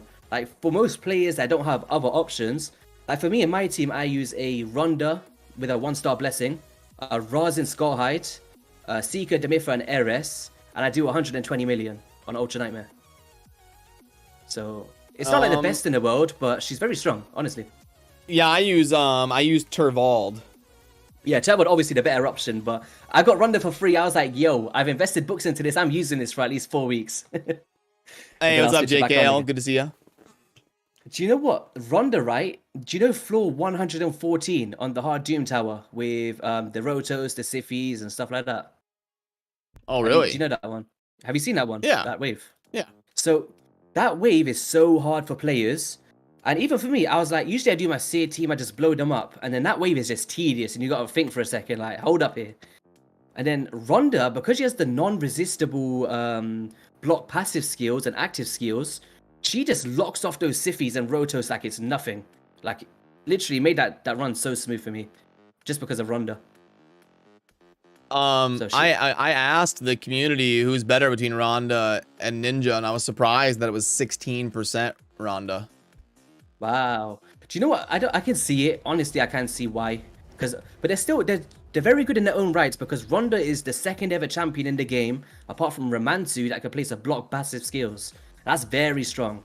Even though it's single target, you can lock off those Siffis, those Rotos, and all of these champions that have these weird passives, and even like Duchess, and you don't need accuracy stats for it. So if there's always that one champion that you can't face, as long as you're outspeeding that champion, you'll pretty much be able to lock them off, right? Lock off all their passives. Yeah. No, there's definitely some cool utility. I'd say they're very different. It's hard to say who's better, Ninja or Ronda. I feel like they're so different. Which I did a poll and I said, are you going to really prioritize trying hard to complete the Nishack fusion? Yes or no? What percentage do you think said yes? Wait, are they going to complete the new fusion? Is that what you said? I asked, are you going to prioritize trying hard to complete the fusion? Yes or no? When did you post don't pull a Kizzle and go look. I'm not going to look. I don't do that stuff. So wait, when did you post it though? Because loads of videos have come out since then. Like 5 hours ago. I would say it's about 60 no, 40 yes. Is that what it's saying? So you'd say 40% say that they're going to prioritize trying hard to complete the fusion? Yeah. There you go. I pulled it up for you. Where did you post it on Discord? No, are you looking you got at it on the screen? Yeah. So you did 60 yes. Okay, that's quite positive. That's really cool. Yep, 60%, yes, which is decently high. If I go back, what was the... Did I do one for... Did you do one prior? Because I was going to say, like, obviously the Bommal strategies come out, and there's solo builds, and taking on dungeons, and all of this stuff now, and Hydra boss, Clan boss. So that could kind of sway the opinion, right? I mean, but look at this. I did the same thing for Morrigan, and it was 19%. Wow. I actually didn't go for Morrigan, but I didn't think she was trash. I think she was a really good one. I just felt like in that time where Morrigan dropped, it was too hard of a fusion going back to back of like Mighty Uko, Lunafaru, Nagorio. And I felt like there was too many fusions and people was burnt out for Morrigan. And I think they did one of those weird things where they put some super high thresholds on like the shards or the champion training event. And people were just like, yo, forget this. So, but for me, I've skipped out on so many fusions. Honestly, in the past couple months, I don't think I've done one. This is my first one I'm excited about. You didn't do Mighty Uko? I highly regret it, but no, I didn't do it. What are you doing over there? You don't pull for a single guaranteed champion except for your channel art, and you don't do any of the fusions. Do you even content create, bro? I regret it, honestly. I do regret it. Do you know what it was? It was like at that time, right? They kept upping the stats, right? It could have just been a stupid decision for myself, but in every single they did back-to-back fusions every single time for like 5 weeks straight. So they had Lunafaru, Nagorio, Mighty Uko, Morrigan, and there was another one in there as well, I can't remember. And it was happening all too much, and I couldn't afford to just keep buying shards to do these events. And I was like, do you know what? They're putting the champion training to 9,400 points for a rare. They're putting the summon rush to like 5,000 or something. And I was like, do you know what? Just for like self-dignity, I'm not doing this. Like, as much as I wanted the champion, it was just like, I'm not entertaining this, man. Like, obviously, we're lucky enough to be able to get the test server, so I'm able to still make the content. And that's the main reason why I'd pull these champions. But I'd say Mighty Uka was my biggest regret. But the other ones, I don't care that much about, man. If I'm honest. Since Lona... Go ahead, sorry. I was going to say, since Lona Farrell, none of them excited me apart from Nishack Verminlord and Mighty Uko. Am I supposed to pull shards? Do I need to go for the epic? You don't need to. If you don't get the epic, then you will have to do every event in the game because there's no bonus ones for tournaments. So as you see there's no bonuses. Okay, so because there's 1, 2. There's 16 in total. Yeah, but you get 1, 2, 3, 4, 5, 6, 7, 8. And then this epic is only available. Or wait, so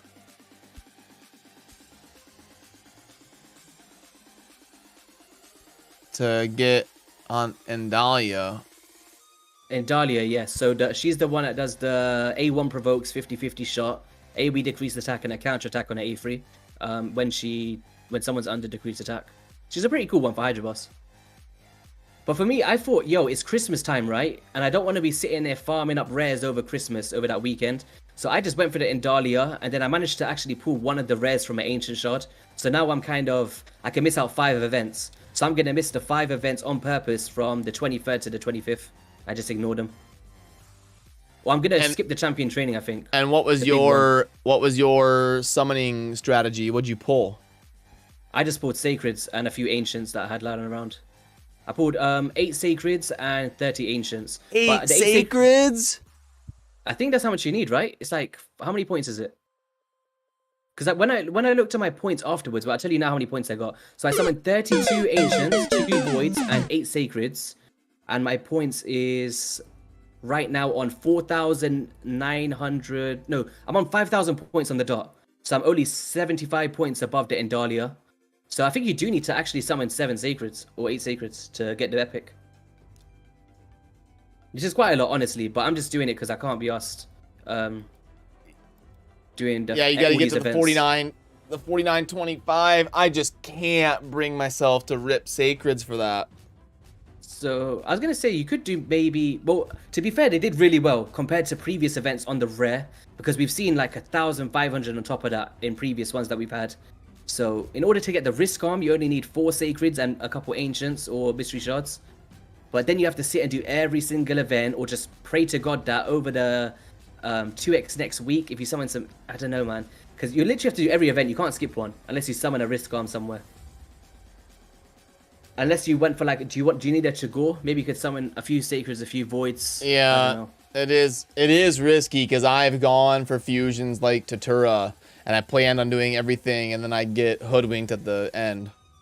Yeah, I don't know. It really, if you're probably going to be busy over the Christmas time, right? And if you think you might have a potential to miss an event, like if you have to look at it like this. I know it's not a guaranteed champion, but if you want to guarantee yourself that champion in a busy period, I feel like it's a good investment. I'll be sitting at family dinner with my phone on the table doing champion training. I promised myself I'm not doing that rubbish, man. Nah. I'm not doing it. So, I don't know. It's up to you, man. Obviously, do you need the champions in this 10x event?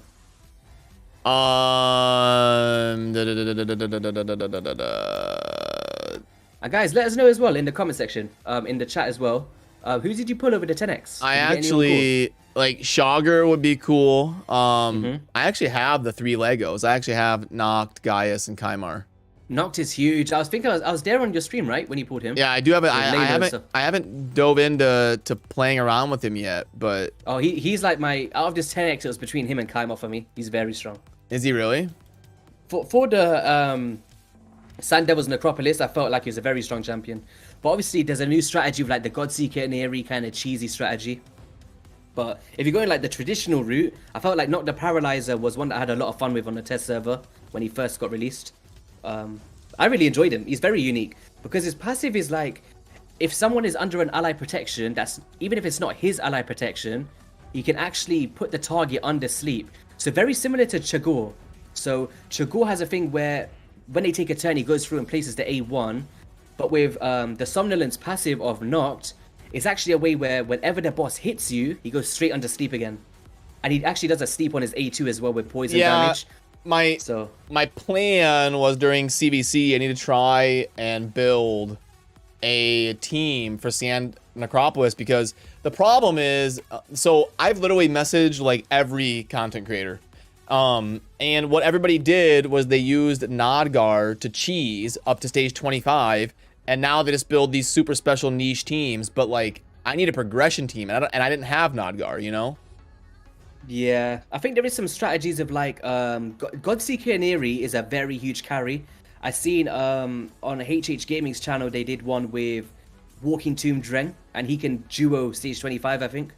Yeah, but I need a progression team. Like, but what I'm saying is, if you just go against affinities, you can do it with Ninja and that Walking Tomb Dreng, and just go back to back and switch out those one champions when you're facing those affinities, just to get to the higher floor. But I was in the same boat. I just abused the Nogdar strategy, got to 25. Yeah, that's what you all did. That's what you all did. I'm the only one without Nodgar. So I ask everybody, and they're like, "Oh, I'm just on stage 25. I just woke up in the morning. I'm on stage 25." And it's like, well, it must be nice. Do you know what? I farmed so many oils, yeah, and I got absolute rubbish, man. But that's such a meme. Like, that's not fair. I'm gonna write a sternly worded letter to Plarium about the content creation scene now. Do you know what's so funny? They fixed that in 2 seconds, but when we asked them to change stuff in the game, it takes them 5 years. Oh, I know. Do you know what? The guy was on that guy was on the ball, right? It was like in my time zone, it was around 10, 11 o'clock at night, and they were doing patch notes. Yeah, no. I was like, what are you doing, man? Whenever they tell you these things like, oh, you know, the technology just isn't there yet. We can't, you know, get these updates out that the players want. You just wait and see what happens when something like that is going on. Oh, they can get it done when they want to. Don't worry. It's true though, man. It is true. Like, how long did it take them to fix up those Doom Tower auto flaws? It was like 2 weeks. Like, my thing was bugging out for 2 weeks. I couldn't even auto farm it. And were you around? Do you remember when they did the 2-for-1 packs? Do you remember that? 2-for-1 packs? How do you mean? So I've been around from the start of Raid, so I was like there at the start of your channel, if that makes sense. Oh, okay. So do you remember when they did these packs and they did ×2 value on them? I think I do, you know, but it wasn't on like the limited special ones. It was on the normal pack screen, I think. No, they did the whole shop. I do. Now that you say it, I remember. I do remember. They did the whole shop, and so they had like, what was some of them? They had like, that was like 2.5 years ago, right? That was a long time ago. Yeah, it was a long time ago. But so you could get 8,400 gems for the $100. And some of these offers became really good. Like, let me plug that into the calculator. Where's our calculator? So was it ×2 for the gems as well, like in the gem shop? Yeah, no, it was everything. It was like, oh wow, imagine if you just stacked out on ancients back then. 100 lost right now. And then 8,400. Wow, was it really still that bad? It seemed like this stuff was really good back then. Am I missing something? Which one are you trying to do? The gems? Yeah, I feel like there was some of them that were really good. So what's it grading out as? A 1.0?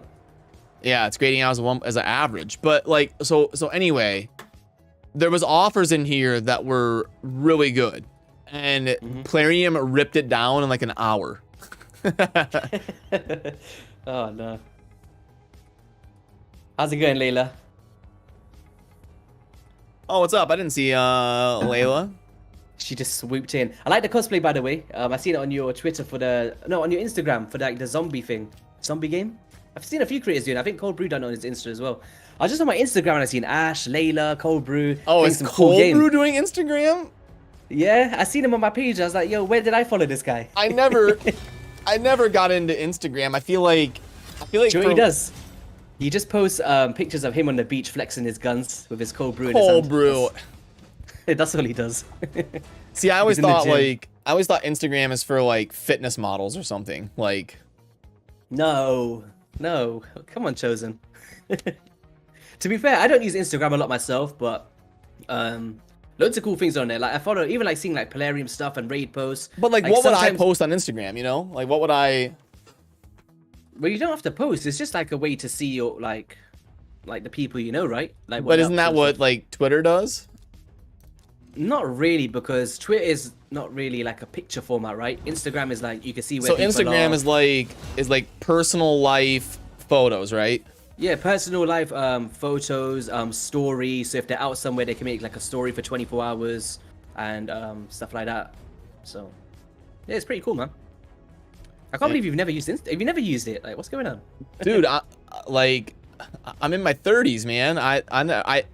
I never used like Instagram or Snapchat or any of that stuff. To be fair, I've never used TikTok. I've never downloaded Yeah, I don't it. use any of that. Dude, I'm a Midwestern farm boy. Like, Where are you? Where you from? Alaska, right? no, I live in like a really small state in the United States. I'm pretty sure you said something like Nebraska or Alaska or something like that. Yeah, you have good memory, Nebraska. Yep. Yeah, I remember small things like that. Yeah, that's really, so like if you draw a cross on the US, I live like right in the middle. Oh, nice. So you're in like a quiet place, so there's not a lot going on. You know, I grew up like next to a cornfield. Like I grew up out in the country around nobody. But now I live in a city. Like I live in the biggest city in Nebraska. So there's like 700,000 people. Oh, okay, so that's cool then. I was about to say, because then TwitchCon must have been crazy for you. Like being I mean, out it still around all was a these people. culture shock for me because I hadn't been to California in probably 10 years. I went to California for a Starcraft tournament back in like 2011. So it was about 10 years since but it's definitely way different. Like we went to a place like me and Deadwood and Darth, and they wouldn't accept cash. And I was like, what? Like I've no never seen that cash before in my life. In 2022, no cash. I've never seen that before. My entire life, I've never seen that. And we went to like the second place we went to, they were like, yeah, we don't take cash. I was like, what? Wait, the question is, are you guys really that rich now that you just walk around with cash? If you got some to spare, Well, it was a bar. We walked up to like a bartender. We were doing Topgolf, and we walked up to the bartender, and I was getting me and Deadwood were getting drinks, and Deadwood went to give him cash and he wouldn't take it, and I was like, what? Wow, I don't think I've heard of that either, to be fair. But I think loads of places where it's maybe, was it like a proper big Top Golf, or was it just like a private owned golf place? It was kind of like a Top Golf franchise thing. Yeah, so basically sometimes it does come, like I've seen some stuff like that. So sometimes where they've had past issues with staff members, where they're taking cash in places where there's not a lot of cameras and things, there can be some shady stuff going on, especially in bars. Like yeah, slipping money in. exactly. So that's probably the only thing that I can think of why they would do that. I understand. It's a safe way. I'm not arguing that like, you know, it's stupid or whatever. I'm just saying I've never seen that before. yeah. It's very rare. I don't think I've personally seen it, but I can understand why somebody would do it. And it's definitely like the prices are like, so where I live, it's probably literally more than half price than like what I was seeing in California. Like to go out to eat or to get drinks or to do anything. It's like basically more than double. So have you ever been to the UK, like London or something? Nope. I was about to ask if I was going to see the comparison of like what you consider expensive, and then I would have told you how It's expensive probably, London is. I mean, I live in, you know, Nebraska is one of the cheapest places in America. So Yeah. because like the place I live would probably be like $5,000 a month in California. How do you mean? Like my apartment or like I kind of live in like a townhouse kind of thing, but 5,000 what, dollars or pounds a month? yeah, it probably would be in California. Wow, that's well, for just an apartment. Yeah, I mean, I have like a 2-bedroom apartment, so I have like a room for my studio that I'm in right now. But yeah, I bet it would be 5,000. It's just over 1,000 for me here in Nebraska, but it's that much of a difference. That's a lot, man. Wow, for an apartment, that's just crazy. Well, yeah. So it. I should look. I'm curious. I'd have to ask Deadwood. Like what he pays for his place. If Deadwood's got $5 to spare like that, I'm moving into his house. Well, I wonder what it's like. Because Deadwood lives in California. Is California like next to LA and stuff? Yep. Well, LA's in So California is the state, and then Los Angeles is the city within California. Because the only place I've been in the US was ages ago. I went to Florida, like near the Universal Studios and stuff like that. Yep. So Florida is just on the opposite coast. It's on the southeast coast, and California is on the southwest coast. Okay. Yeah. I think that was the only place I've been to. Yeah, like Orlando and stuff. But yep. I want to go back again, but I don't know where to go, man. Like, what's a good? I was thinking like New York, but it just looks like a bigger London. Yeah, I've never been east of Chicago. I've been to the Pacific Ocean. I've been everywhere out west, but I've never been east, like to New York or Florida or Tennessee or anything over there. Yeah, what about Vegas? Is that any good? Yeah, Vegas is fine. I like Vegas. Joyce, I keep seeing that. I've seen that Porn Stars show, not the dirty one. It's like an actual like, porn shop. YST, it's 4 p.m. Where is this going right now? Oh god, I'm pretty sure if anyone's seen the show, not with Chosen's dirty mind. Where is this going here? So basically, there's like a TV show that I watch, and it's in Vegas, and then it makes me want to go there. Oh, that just sounds so wrong, man. Oh my dude. No, so I haven't guys, it's Porn Stars with a Z. It's not like what you think, man. Pawn Stars, you gotta spell it out. Pawn Stars. Do you know what? I was thinking it in my head before I said it, and then I was like, oh, do you know, I'll just say it, and then I thought, this sounds wrong, man. Yeah, well, I mean, yeah, I've been to Vegas, not since I was an adult though, so I've never actually gotten to experience like the gambling and the, like, you know, going around on your own. The last time I was there, I was like 14. So honestly, going to Vegas and gambling there is probably cheaper than buying out the shopping, right? Yeah, exactly. Probably we should all not spend for like 6 months and then take a trip to Vegas as a creator trip. That'll be jokes. We'll probably open up Raid and buy the packs anyway. Yeah, we need to have Polarium set that up. Have you seen the Polarium HQ in on Instagram? Oh, you didn't use Instagram. But it looks really cool, man. I do have Instagram installed on my phone, and I do have an Instagram. I get like the notifications, but I very rarely, like, I haven't opened up Instagram in probably 2 months. Really? I really should probably use it. It's, you know. You know, for me, I use it more of like a not business. I don't know. It's just I don't really post on there. I did when I was like younger, but in the past few years I haven't. But it's just a nice place. It's like an easy place to message someone. Like for me, I follow like Ash and Layla, Cold Brew, Deadwood, Polarium, Raid. It's just like that thing that pops up on your feed and just keeps you in the loop. If you miss it on Twitter or you miss it on Facebook.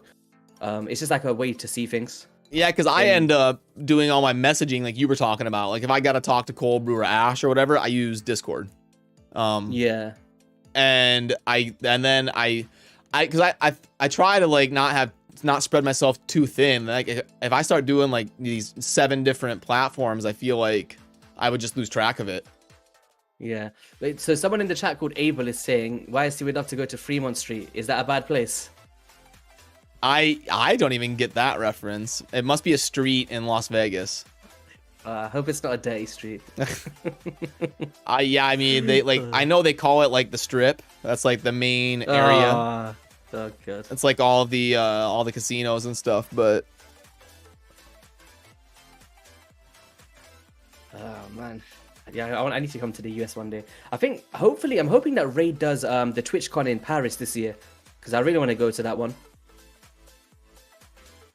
Yeah, because that's like an hour flight for me. So it'd be fun. Me, Hades, Scratch, Cold Brew, Nub Raids, we could all make it out to Paris. So I think that'd be pretty cool. Well, what they need to do is they need to, at least once before this game dies, they need to get like a worldwide thing, like where we all like bring in like 20 of the worldwide content creators and for like a hangout. 100%. I think I would love to see that. Do you know what? We have all this controversy about Polarium. I would love to go to the Polarium HQ one day. It looks so good. I'm not gonna lie, the way that they've got it set up with the pictures I've seen, it's crazy. And I've actually been teased that apparently there's a Genzin statue in Polarium HQ. Oh, you gotta have that as like your channel art. I said, yo, if I come to that HQ, I'm stealing that. Yeah, I'm gonna pay for the extra seat on the plane. He's gonna sit next to me. I got to meet some of them and Banana Jam was actually supposed to come to the San Diego TwitchCon, but she wasn't able to make it. So was Cyrilla there? No, there wasn't anybody. Like, it was supposed to be Banana Jam that was there, but she ended up not being able to make it. So then it was like some people from the marketing team. There was probably like 7 people from Polarium at the Raid booth. They had like a cameraman that would like interview us and do random stuff while we were streaming, and then they had like an event coordinator who was overseeing everything. And then they had people running. They had like different stations. They had like a mech arena station, and they had like a get your picture taken for fun station. So they had like different stuff kind of going on in that area. So they had about 6 or 7 people. Did you meet any people that watched the videos? Yeah, we it didn't happen as much as you think, but yeah, Darth and me and Debwood, we ran into people here and there that it's cool because we don't really get to like encounter that, right? Like the people that so it would have been pretty cool to meet, at least even if it's like 1 or 2 people. It's actually cool that you guys met some people out there. Well, it's, you know, we went out to eat with like after like bowling, we did like a bowling thing with like Ash and his Ash's party, right? Yeah. Yep. And then we went out to eat after that, and we were we were leaving that place, and so Darth was walking out first. It was like Darth, then me, then Deadwood, and the bouncer at the door stops Darth, and he's like, "Dude, I recognize you." He's like, "Oh, you do like the videos, man." He's like, "Yeah, I saw your video on like mental wellness and stuff." And him and Darth start talking, and then I come walking out, and he's like, "Wait, a Cho-Fly or Chosen or whatever," and then Deadwood comes walking out. He's like, "Dude, I know you too." So that guy was having a field day. He was like, so then all 3 of us kind of stood there and talked to that bouncer guy for a little bit. So that was really cool. That's cool. The funniest one that happened to me is there's a place, I'm not sure if it's in the US, but there's a place called Argos, right? Where it's like where you can buy like phones and just like normal stuff like TVs and all that stuff in the UK. And I've gone there, right? And I've like did like a click and collect order. The guy behind this thing, he's like, "Yo, I use your Clambos team." And I was like, "What?" Like I forgot who I was for a second, innit? Because it doesn't happen to me. He's like, "I use your Clambos team." I was like, "What are you on about?" And I just realized what he was on about. I was like, "Oh damn!" And I think I've only met 2 people that's watched my videos, but which is still pretty cool. But yeah, no, that's awesome. Yeah, I didn't expect anyone where I live to be watching Raid. And there's actually sometimes on my streams, because I live in a pretty smallish city in the UK at the moment. So sometimes when I'm streaming and they find out where I'm from, they're like, "Wow, I was just where you was today." I was like, "Oh, really?" Like, what's the odds? Oh yeah. That was their opening line was, "Hey, I use your Clambos team." They didn't even say like hi or anything. No, because I went to pick up like a bedding set, right? And then I was just like in my own zone. It was like 9 o'clock at night before the thing closes at 10. And then he was just getting my order. And then like while he's walking to get my thing, he's like, "Yo, I use your Clambos team." That's like, too funny. I obviously I didn't expect to be asked about my Clambos team at 9 o'clock at night. And then he's just chatting to me for a bit, like, "Oh yeah, I've been watching you since you started and all this stuff." And I thought, "Yeah, that's cool, man." And I see him all the time. Whenever I go there, we talk to him. The craziest thing that happened to me as far as like the real world and content like meshing together was when I was a content creator for Starcraft like years ago.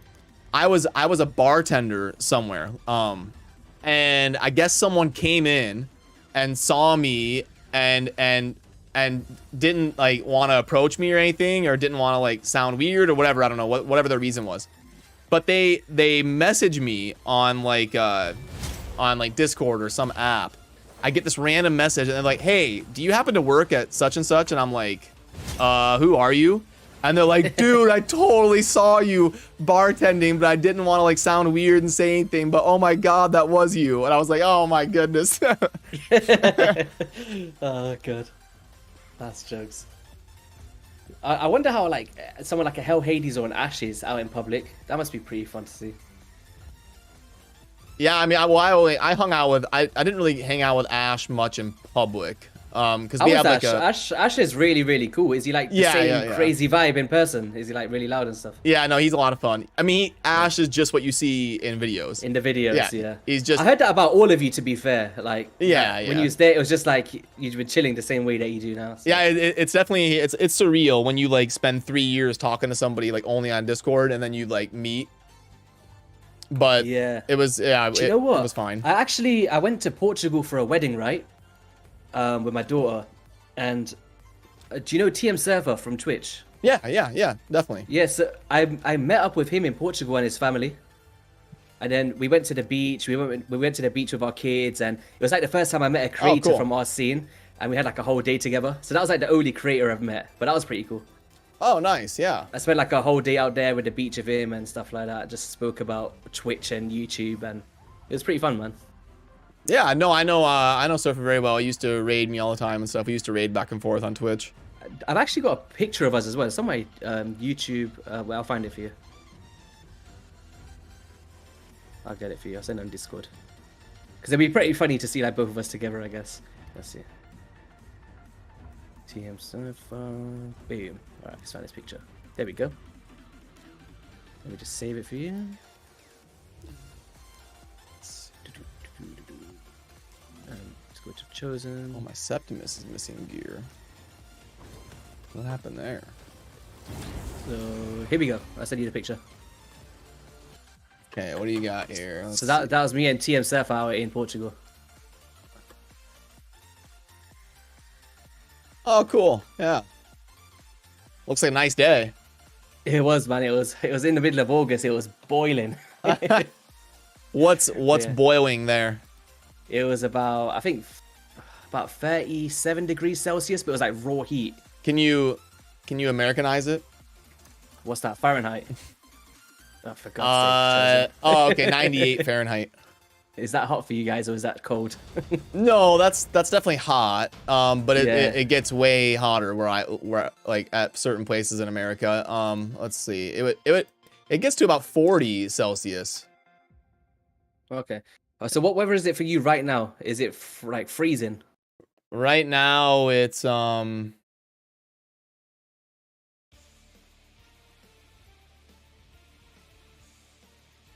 it's below freezing.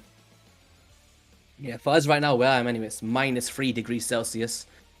But I'm not going to Fahrenheit that for you because I don't know it's what that is. It's -6. -6 Celsius. Oh, wow. Yeah, that's really cold. Yeah. I was out driving, yeah, to go pick up my kids from school, and I was like skidding everywhere. I was like, yo, I need to slow down, man. Yep. Nearly writ off another car. We're coming up where I live. The next 2 months is going to be really, really cold. Yeah. I appreciate it, Rockstar Gaming. Your Chosen, are you gonna be what's it called, pulling these shards for this event, or what are you doing? I was thinking about it. I might just bite the bullet and sit at family dinner with Raid at the table playing. I can't do it, man. I can't pull 7 sacreds. Oh no. I just can't, wait. dude. You got 40 though, so even if a guaranteed event came up again, you've got more than enough. But that's why I have 40. You know? Is it a personal thing where you've not dropped below 40 and you just want to stay there? Is that the reason? No, it's like, okay, if I have two decisions, and one is I pull 7 sacreds to make it easier on myself, or I have to focus on the events like a crazy person and not miss anything, I'm gonna choose option B. Okay. That's just me though. Like, because if I didn't make that decision the last 3 years, I would be at 0 sacreds right now, you know? Like me. Exactly. I got 0 right now. I'm gonna go kill the Dark Fae in a minute. I do. With the Doom Tower rotations, I always don't do the last floor on purpose.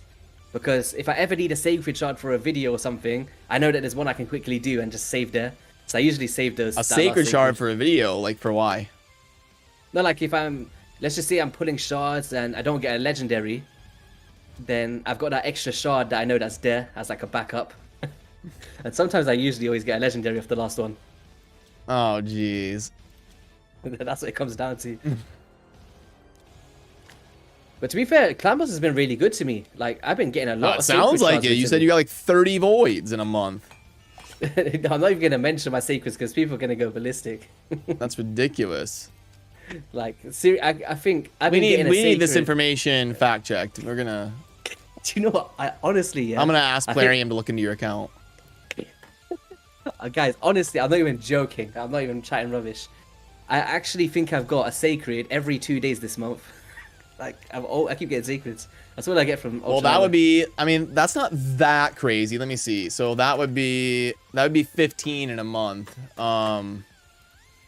I've been getting at least one every 2 days. Like, I haven't missed. Like, there's not been more than 2 days, but I haven't gone without a sacred in the past month. Easy. Okay, so you're supposed to get about 8 a month, from Ultra, but That's about average. That's about average for me. 8 a month, yeah. But when you average, but when you add in Nightmare, it's closer to like 12 to 14. So yeah, it's not unbelievable that you got 15.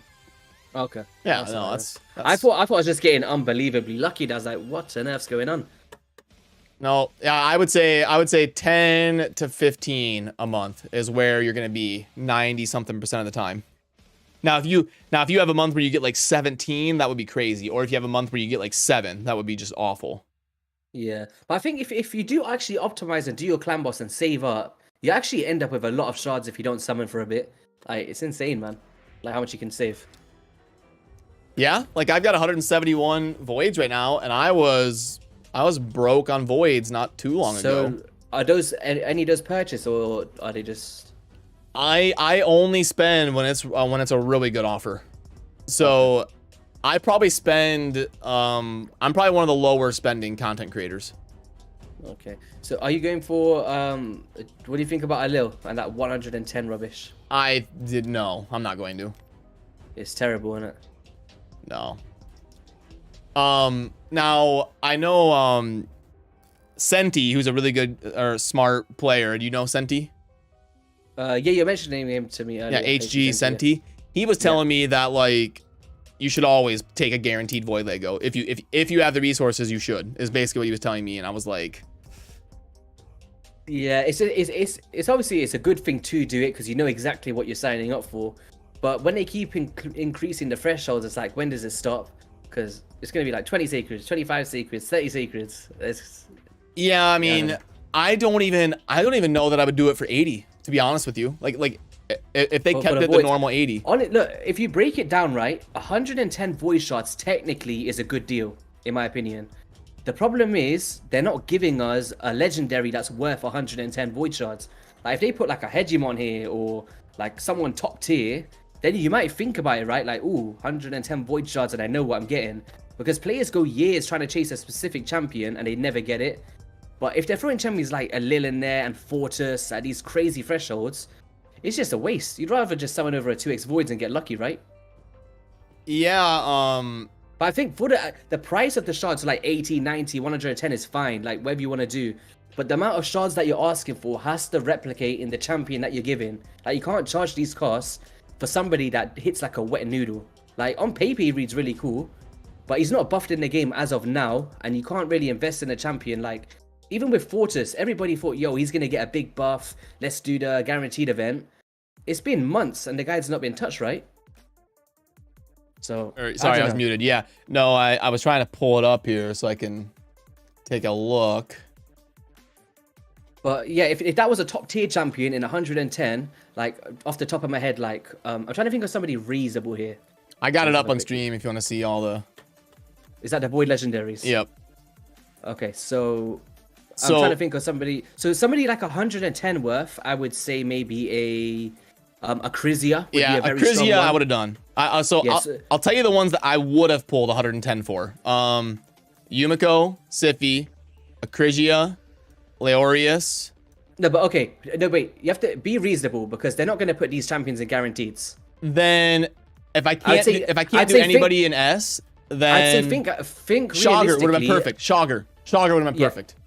Okay. Yep. That's what they should have done, in my opinion. Yeah. I think what they should have done is 200 rock, personally. That would have been a great. That would have been a really good one too. Yeah. I think 200 Rock would have been right on the button. I think she's not super OP. She's not underwhelming. She could be used everywhere in the game. Great for Hydra Boss. And I feel like players would have at least contemplated maybe worthy of 110. To go, I wouldn't say 110 though. I'd say maybe 80 like a Fortis. Is kind of where I'd sit him at, personally. But in terms of like, I think Acrisia's maybe worth 110. No, come on. Shogger's way better than Fortis. No, I'm not saying he's better than Fortis. I don't think he should be valued more than 80 shards like a Fortis. Because I don't know. Like, I use Chagor. I've been using him since the start when everyone was bashing his champion. So I've had a lot of experience with this dude, and I've always been an advocate for him. I don't think he's worth 110. Like somebody like a Baron's worth 110, or like a 200 Rock, or who else would be worth it here? Maybe a. Damn, do you know what? There's not a lot of void legendaries that I'd actually think for 110. Yeah, Obviously, that's what I mean. It kind of, I almost, would you put Shogger above Ursaga? Above Ursaga? Now with the new sand dungeon? If you talk about just the sand dungeon, then yes, of course. But Ursaga is somebody I use in my defensive team, on arena. And as an arena champion, she's very strong. But I feel like if you pull a Necro, then she's just like instantly replaced in a sense. I'd probably put them in the same boat. If they was guaranteed champions, I think they'd be worth the same value, whatever the shard cost would be. Whether that be 80 or whatever it is. But I think 200 Rock is the one that I think would have been the best option for this one, honestly. Instead of a Lil, or maybe that new champion in Georgid the Breaker, or whatever his name is, from the Knights Revenant. Do you know that? Yeah, Georgid the Breaker from the Knights Rev. I think if he was 110, players would have went for him because he's worth it. Yeah, I mean, it kind of, after, it has to be like the top 2 tiers to, but Ileal is kind of outside of that. Georgid the Breaker would have been perfect because it's the theme of like the Christmas, right? With the Nutcracker vibe. He hits really, really hard. And he's a new champion. I feel like he would have been a perfect one. Like, I would have loved, if he was the guaranteed, I would have definitely told people, yo, go for this champion. Because I was watching Hell Hades smack with this dude from the Knights Rev, and he was whopping out numbers. Like, numbers that just blow so many champions out the park. Yeah, that dude there. Yeah, I need to write that down. I need to update the Void tier list for sure. There's just endless projects always to do. Yeah. That's how it goes. Oh, what's up, Ford? What do you think about the Ukrainian champions, like Marishka and Taras? I've not really played with them too much, to be fair. I haven't either. No, I've been so busy with like the Nishack builds and Bommal strats, and I haven't even gotten to add them to the tier list yet. I've been trying to make sure I get caught up in that by the end of the week here. I found it really odd, right? How they released 10 new champions and not a single Sylvan Watcher. Like, what's going on? Like, they could have put like a Christmas tree or something as the fusion. Like, I don't know.